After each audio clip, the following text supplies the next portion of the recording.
Bonjour, nous poursuivons notre résumé dans le livre de Un roi.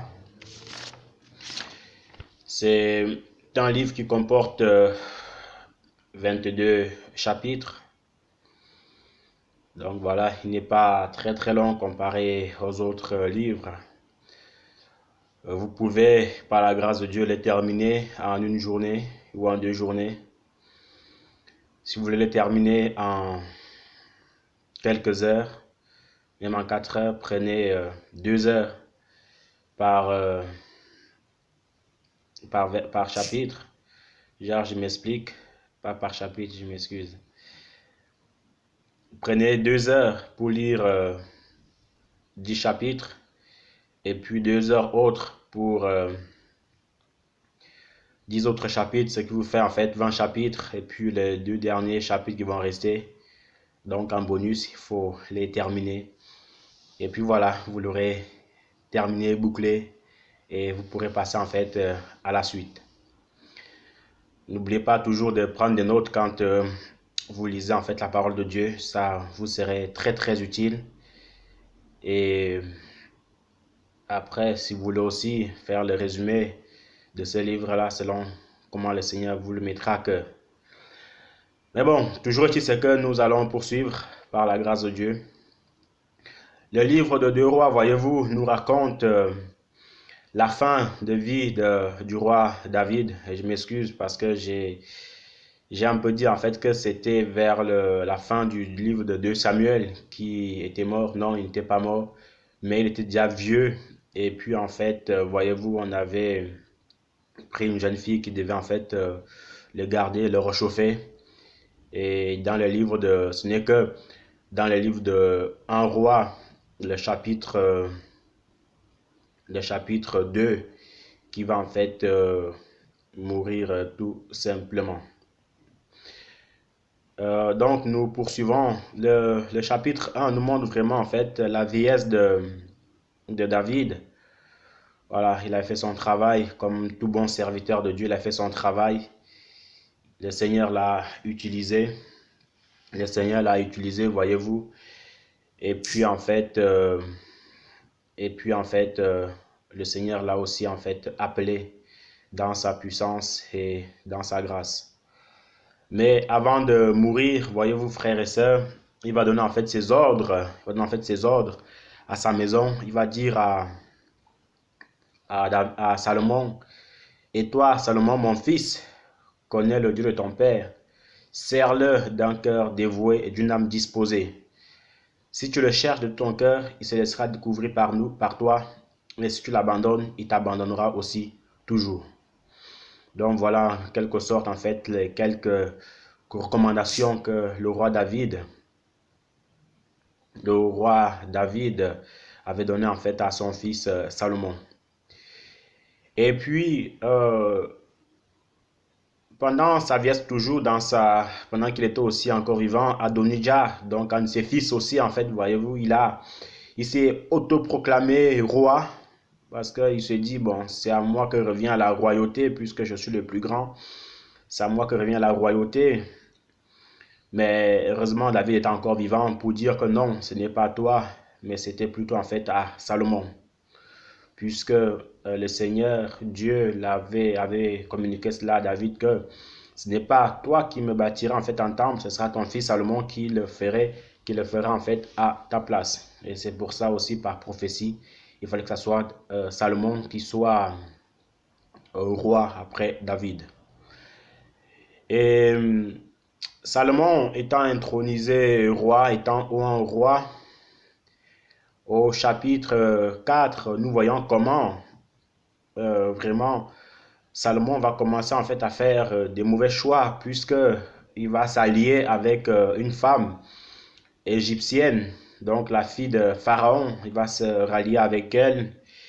Et puis, et vous savez, c'est pour ça que la Bible dit en fait, l'apôtre Paul dira en fait que celui qui, qui se livre en fait à la prostituée, celui qui se livre à la prostituée ou celui qui couche avec une prostituée, en gros, devient une même chair que la prostituée. Donc, ce qui veut dire quoi? Ce qui veut dire que Pharaon, en s'alliant avec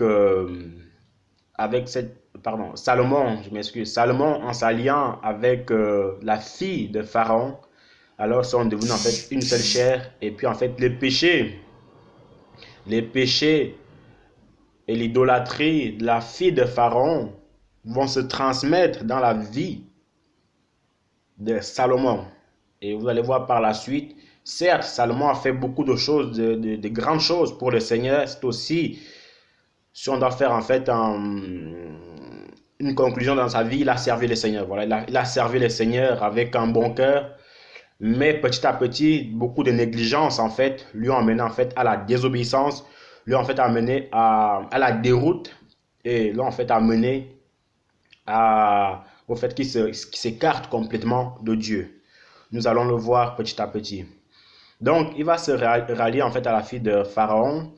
Et dans ce chapitre 3 aussi, nous voyons comment en fait il va recevoir un songe. Un songe, il était en fait à Gabaon.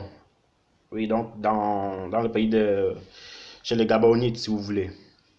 Et dans ce songe-là, le Seigneur va lui apparaître, va lui dire, écoute Salomon, demande-moi tout ce que tu veux et je te le donnerai. Salomon était animé de sagesse, était animé même avant que le Seigneur le lui accorde, il sera animé de sagesse. Pardon. Il va dire au Seigneur, écoute, Dieu, je veux de l'intelligence, pas pour me vanter, pas pour m'enorgueillir.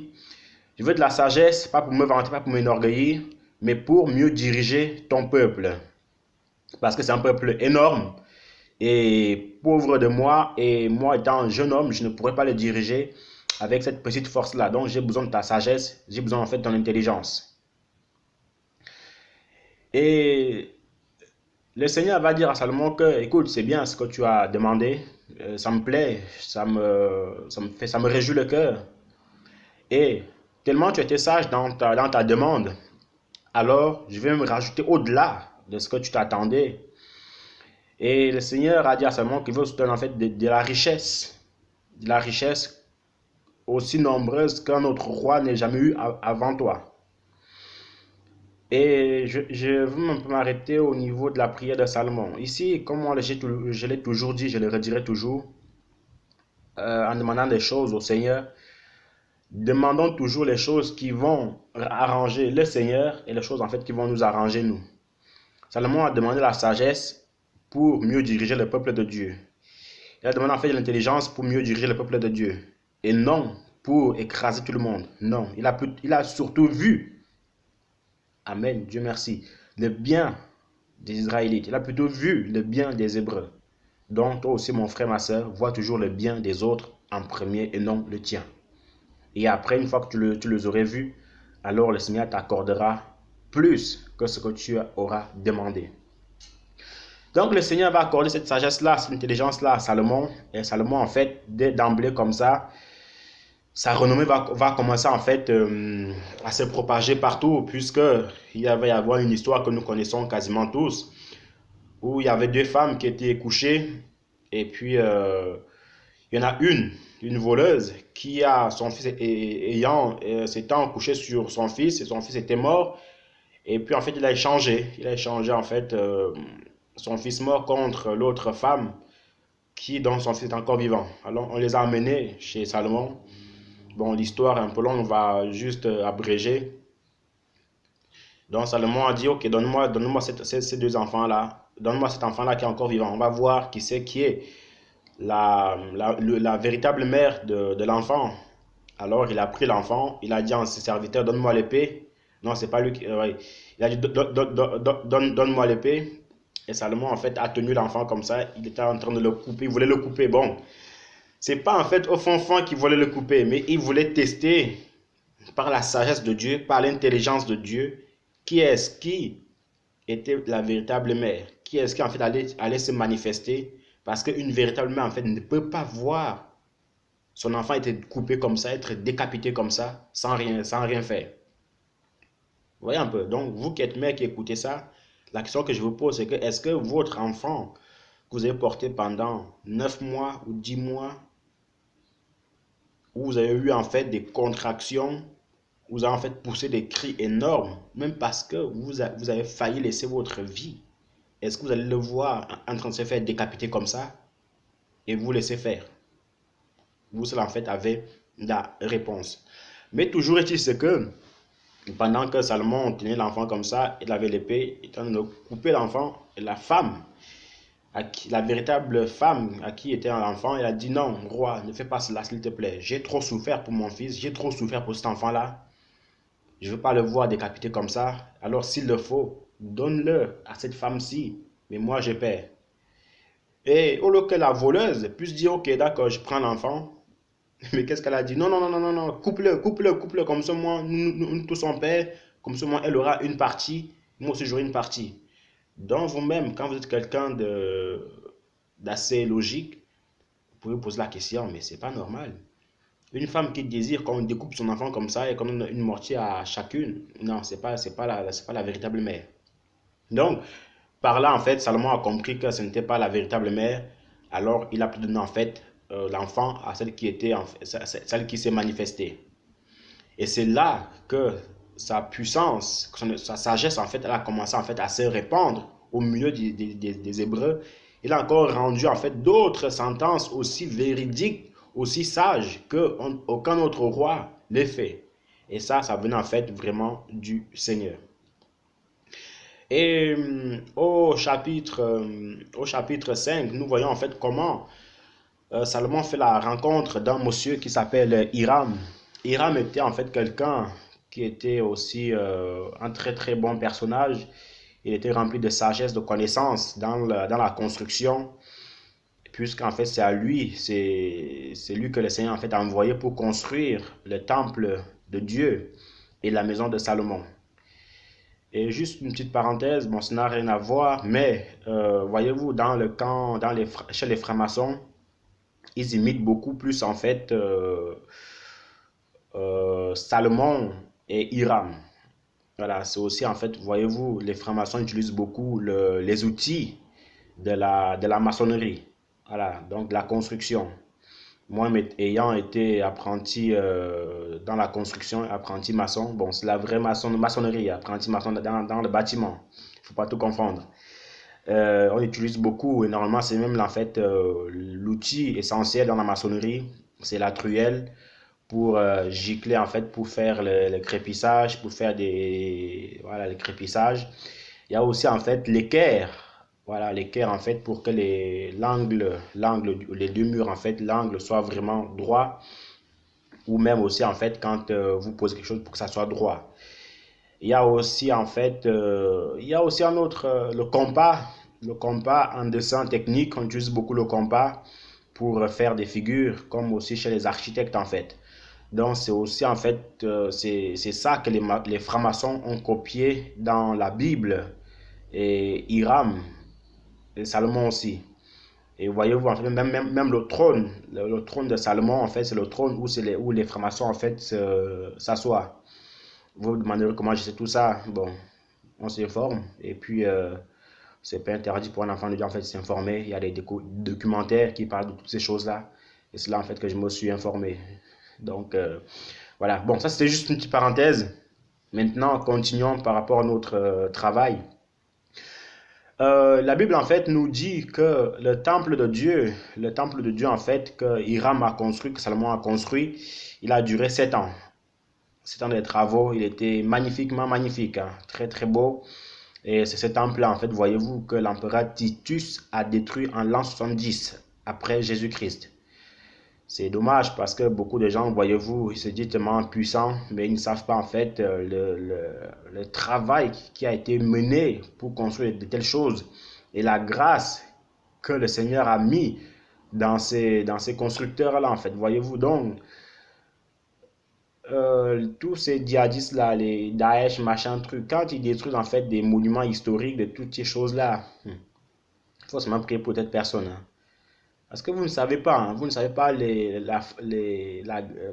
forces, l'énergie, le temps que les gens ont mis pour mettre de telles choses en fait sur pied. Mais vous venez là, un temple qui se construit en 7 ans, pendant 7 ans, 7 ans. Mais vous venez là, vous le détruisez en 2 jours. Faites attention quand même.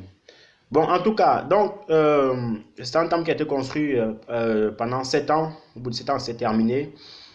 Et puis, Salomon aussi, en fait, après quoi, il a aussi construit, en fait, son temple à lui. On avait même dit, en fait, que dans le temple de Salomon, tout était en or. Voilà, lui, tranquille, hein, tout était en or. Pas en argent, ni en bronze. Lui, c'était en or.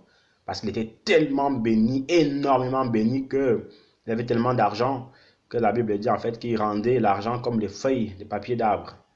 Vous imaginez un peu l'arbre que vous voyez, avec tous les feuilles, des centaines, des milliers de feuilles qu'ils ont. Mais Salomon, en fait, avait de l'argent comme ça, quoi. Donc, tous les petits là, les Bill Gates et tout ça qui se disent les millionnaires, les milliardaires, c'est bien. Mais sachez que Salomon a eu plus que vous tous réunis là. Et Salomon a été un serviteur de Dieu. Donc, toi aussi, enfant de Dieu, sache qu'il y a des choses qui résident en toi, mais qu'il faut que tu fasses reconnaître, il faut que tu les développes pour que le Seigneur t'agrée, pour que le Seigneur, en fait, pour que les gens, en fait, reconnaissent qu'il y a un vrai Dieu et que sa puissance, en fait, puisse se manifester davantage dans ce monde. Donc, au chapitre 7, Salomon va construire aussi, en fait, son palais à lui. Au chapitre 8, Salomon va faire une grande prière pour dédier, en fait, le temple du Seigneur. Parce qu'après la construction, la Bible nous apprend que Salomon a fait une grande prière au Seigneur en disant au Seigneur, écoute, Seigneur, voici le temple que mon père m'a dit de construire pour toi. Alors je te prie de faire en sorte que quand un étranger viendra s'y réfugier dans ce temple-là, quand les gens dans notre pays viendront en fait à se réfugier là, quand un meurtrier viendra en fait à se réfugier dans ce temple-là, s'il te plaît, à peine il aura franchi ce temple-là, pardonne-lui ses péchés. Dieu va dire oui, ok, il n'y a pas de souci. Et il va dire à Salomon à la fin, si mon peuple sur qui est invoqué mon nom, prie, s'humilie, cherche ma face, moi l'Éternel, je l'exaucerai du haut des cieux et je guérirai en fait son pays. Donc voilà aussi la promesse que le Seigneur a faite à Salomon pour toute personne qui viendrait à s'y rendre dans ce temple-là. Et en continuant au chapitre 10, nous voyons une reine, la reine de Séba, qui vient auprès de Salomon parce qu'elle avait entendu parler qu'il y a un roi là-bas qui définit les énigmes, il y a un roi là-bas qui rend des sentences énormes, il y a un roi là-bas qui fait des choses énormes, qui est très béni par le Seigneur. Alors elle voulait voir cela de ses yeux. La reine de Séba. Bon, en gros, c'est une reine de l'Éthiopie. Voilà, elle venait de l'Éthiopie, si vous voulez. En continuant, elle va venir auprès de Salomon. Salomon, lui, tranquille, il va lui demander qu'est-ce que tu veux, qu'est-ce qui se passe. Il va expliquer à Salomon qu'écoute, j'ai entendu ci, j'ai entendu ça. Il va même poser en fait une énigme à Salomon que développe-moi ça, j'ai entendu ci, j'ai entendu ça de toi. Développe-moi ça alors. Salomon, tranquille, hein, il va dire ça, voilà la réponse. Il va dire, hein? Il va être émerveillé par cette sagesse-là, par cette puissance-là. Alors, il va dire à Salomon, écoute, j'avais entendu parler de toi. Mes serviteurs m'ont dit que, j'ai entendu que, mais maintenant mes yeux ont vu. Alors je l'approuve. La Bible dit, voyez-vous, que cette femme-là, en fait, elle a donné des trésors, de l'or, du diamant, de l'Afrique. Hein. Elle a pris ça de l'Afrique. Une reine égyptienne, une reine éthiopienne. Elle a pris ça de l'Afrique, elle a donné tout cela à Salomon. Voyez-vous? Donc, elle a donné tout cela à Salomon. Salomon a dit, ok, il n'y a pas de problème. Alors, la reine de Séba, elle est repartie.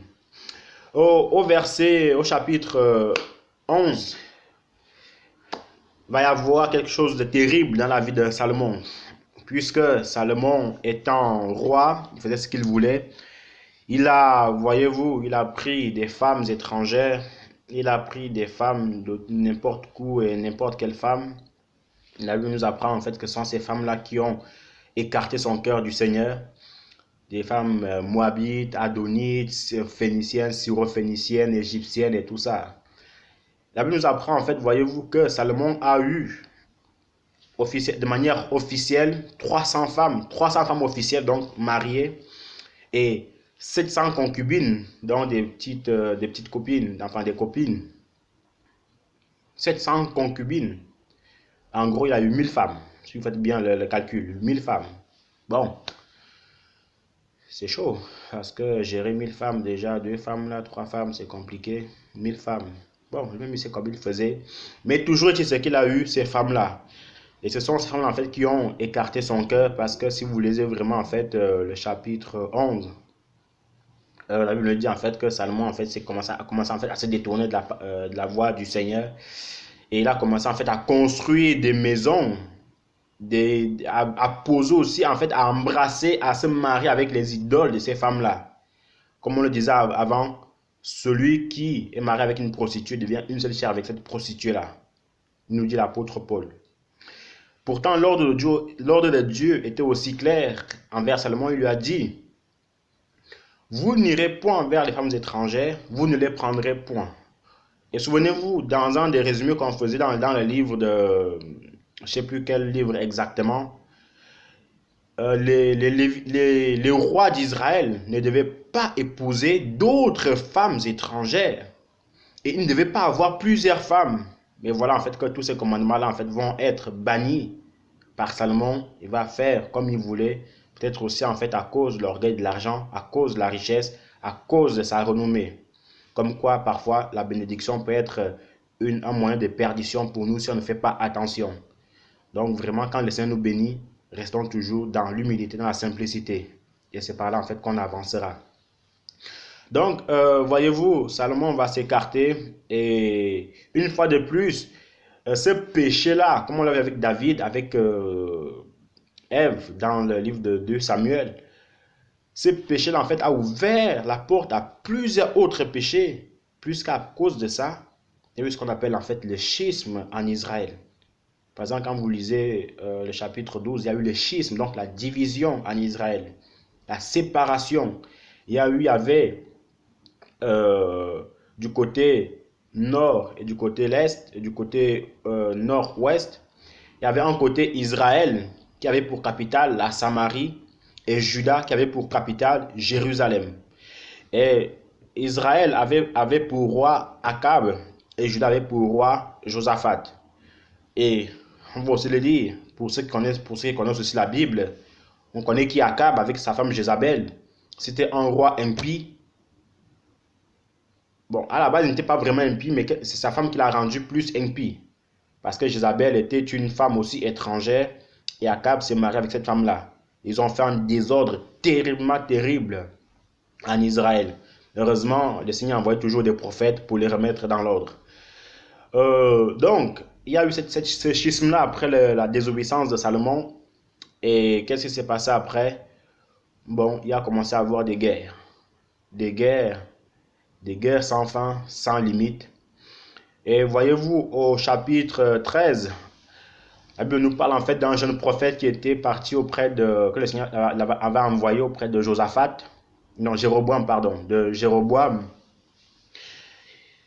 parce que ce roi-là aussi étant impie, il va commencer en fait à faire des sacrifices dans le temple de Dieu. Et le Seigneur va envoyer un prophète, et pendant que ce prophète-là en fait parlait, la Bible nous dit en fait que Jéroboam en fait le pointé du doigt et son doigt en fait est resté bloqué là. Il a dû reprier le prophète que, écoute prophète s'il te plaît, prie ton Dieu pour que je reprenne mon doigt. Alors le prophète a prié et il a repris son doigt. En continuant au chapitre 25, en gros du chapitre 15 au chapitre 16, on va avoir en fait une succession de rois.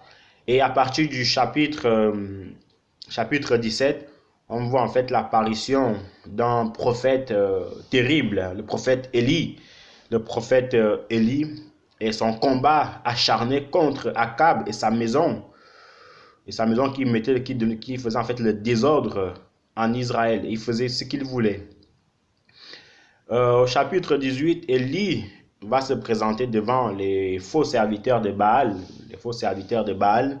Il va les mettre au défi en les disant qu'aujourd'hui, on va voir qui de nous sert le véritable Dieu. Et le défi en fait consistait à ce qu'on choisit voilà, de la viande et qu'on les mette en fait et qu'il fallait invoquer un feu. Et le Dieu qui répondait par le feu était le véritable Dieu.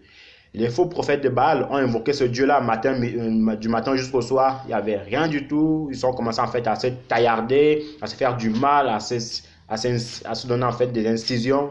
Rien. Nada. Silence. Alors, Élie s'est un peu moqué d'eux. Mais peut-être que ça vous ferait mieux de crier un peu plus fort. Parce que peut-être votre Dieu, il dort. Et s'il dort, si vous parlez doucement, comme il vous répondra pas. Il faut crier pour qu'il vous réponde. En gros, il se moquait d'eux, quoi. Mais, quand le tour d'Élie est arrivé, Élie a prié le Seigneur. Il a dit, Éternel, c'est toi qui es Dieu, montre, Éternel, Dieu d'Abraham, d'Isaac et de Jacob. Si je suis ton serviteur, montre que c'est toi qui es Dieu en envoyant un feu. Alors le feu est venu, il a consumé la viande qui était sur la place. Et bon, l'histoire est aussi longue, je vous invite en fait à la lire dans le chapitre 18. Alors tous les prophètes de Baal sont morts. Voilà, Élie a dit, prenez tous les prophètes de Baal et puis tuez-les tous. Ils étaient nombreux, très nombreux même. Et après, il y a eu la femme d'Akab, Jézabel, qui s'est dit, quoi? Élie a tué tous mes prophètes? Non. Si je ne décapite pas aujourd'hui comme il a fait avec mes prophètes, c'est que je ne m'appelle plus Jézabel. En fait, Jézabel, c'est aussi en fait une expression que beaucoup d'hommes de Dieu utilisent aujourd'hui, des chrétiennes. En fait, c'est des chrétiennes en fait, qui n'écoutent pas leur mari, qui ne sont pas soumises ni à Dieu, ni à leur mari. On appelle ça en fait des femmes Jézabel. Dans les font ce qu'elles veulent, c'est elles qui commandent à la maison, qui commandent au travail, partout où elles vont en fait, elles commandent. Donc, en conseil, ma soeur, ne sois pas de ce genre-là. Sois soumise à Dieu, à ton mari. Écoute ce qu'on te dit. Et c'est comme ça, en fait, que tu seras la fille d'Abraham et la fille de Sarah. Et au-dessus de tout, la fille de Dieu. Donc, Isabelle va intimider Élie. Élie va se retrouver, en fait, Dieu va dire à Élie, va dans tel endroit, et je te nourrirai là-bas au travers d'un corbeau. Alors Élie est parti et le Seigneur l'a nourri là-bas et puis voilà. Et à la fin du livre, voyez-vous, nous voyons en fait Akab qui va être blessé dans une expédition puisqu'il y avait un prophète, Michée, qui avait dit à Akab, ne va pas dans cette guerre-là parce que si tu vas dans la guerre, tu vas mourir. Tu vas mourir. Et si tu reviens vivant, sache que je ne suis plus serviteur de Dieu. Akab a dit, oh mais toi tu racontes tout le temps du n'importe quoi, tu ne me veux pas du bien, voilà pourquoi tu dis ça. Michel lui s'est tué, il a dit, ok, bon tu veux y aller, vas-y. Et il est parti en guerre avec Josaphat, donc Josaphat qui était roi de Juda. Il est parti en guerre, et puis en fait, qu'est-ce qui s'est passé pendant qu'ils étaient en guerre, en pleine bataille, on l'a touché, et puis le gars il est mort quoi, il est mort. Et puis la guerre s'est arrêtée là et la parole de l'homme de Dieu, Michée, le prophète Michée, s'est accomplie. Comme quoi, quand un véritable homme de Dieu vous dit quelque chose, je dis bien, je pèse toujours mes mots, un véritable homme de Dieu vous dit quelque chose, écoutons, c'est pour notre bien. Akab n'a pas écouté, il était mort. Donc, que le Seigneur vous bénisse abondamment et j'espère que tous ces résumés bibliques, si vous édifient, vous font du bien, vous donnent en fait, vous apportent en plus dans votre vie. Même moi, parfois, la plupart du temps, quand je les refais de manière audio comme ça m'apporte aussi, j'apprends aussi d'autres choses que je ne connaissais pas avant. Et puis voilà, que le Seigneur vous bénisse. Bonne journée, bon week-end, puisqu'on est aujourd'hui samedi. Et puis voilà, bye bye, hein. Dieu vous bénisse.